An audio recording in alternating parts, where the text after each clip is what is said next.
You think people pleasing is the problem, that if you just learn to say no more often, you'd be free. But that's the lie. People pleasing is just a symptom. The real addiction? Validation. You've built your identity around being accepted, approved, applauded. And when you're not, you shrink.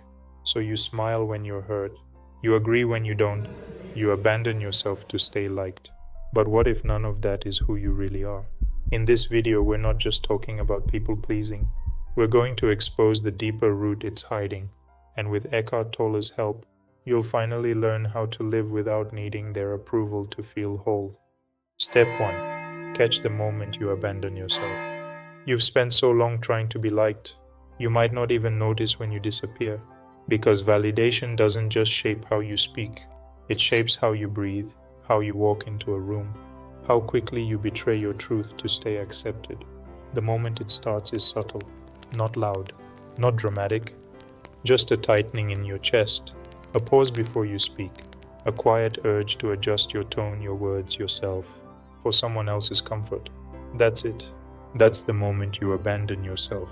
And you do it not because you're weak, but because your ego is terrified that without approval, you won't survive. Eckhart Tolle teaches that the ego lives through identification, and validation is its oxygen. So when someone disapproves of you, the ego panics. It says change, fix it, make them like you.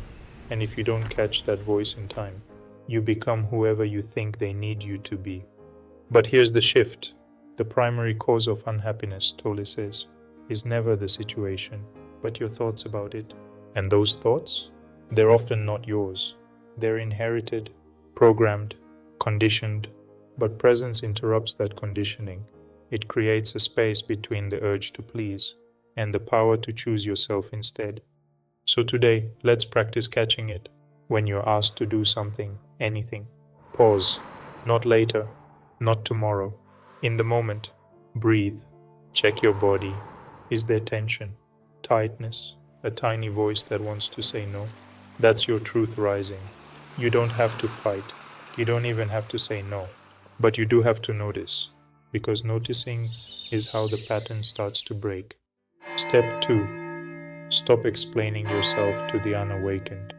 Once you start catching those moments of self-abandonment, you'll notice the next pattern rising up right behind it. Explaining. You start defending your boundaries, justifying your choices, making your inner transformation easier for other people to swallow. But here's the hard truth. The more awakened you become, the more uncomfortable you'll make those who are still asleep. And when they don't understand you, you panic, you over-clarify. You shrink back into a version of yourself they can recognize.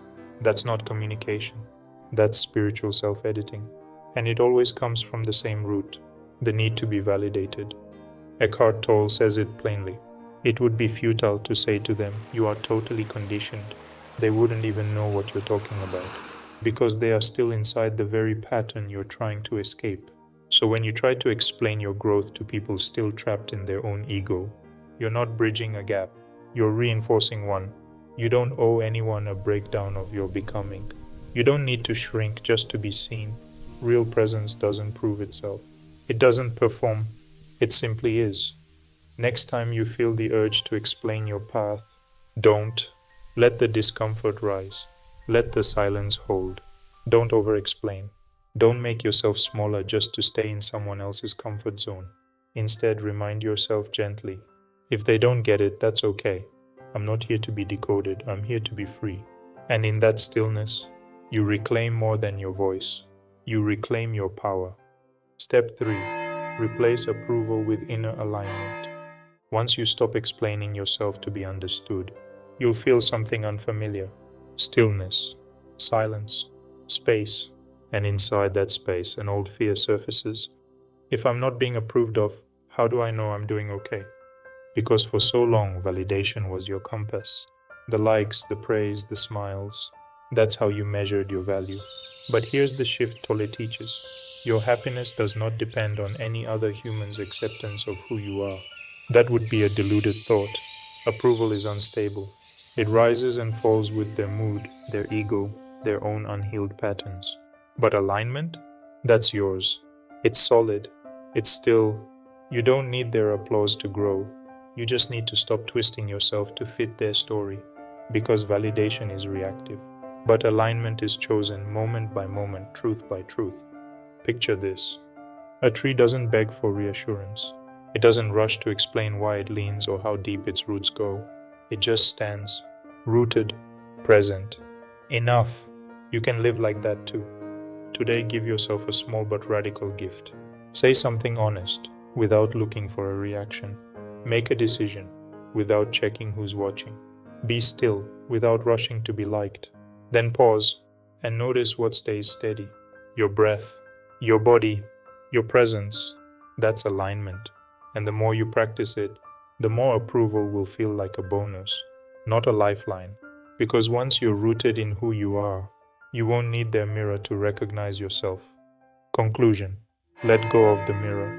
Reclaim your peace. People pleasing isn't who you are. It's just what you learn to do. To be liked, to feel safe, to belong. But behind it lives something deeper. The need to be validated to feel worthy. And Eckhart Tolle reminds us, your happiness does not depend on anyone else's acceptance of who you are.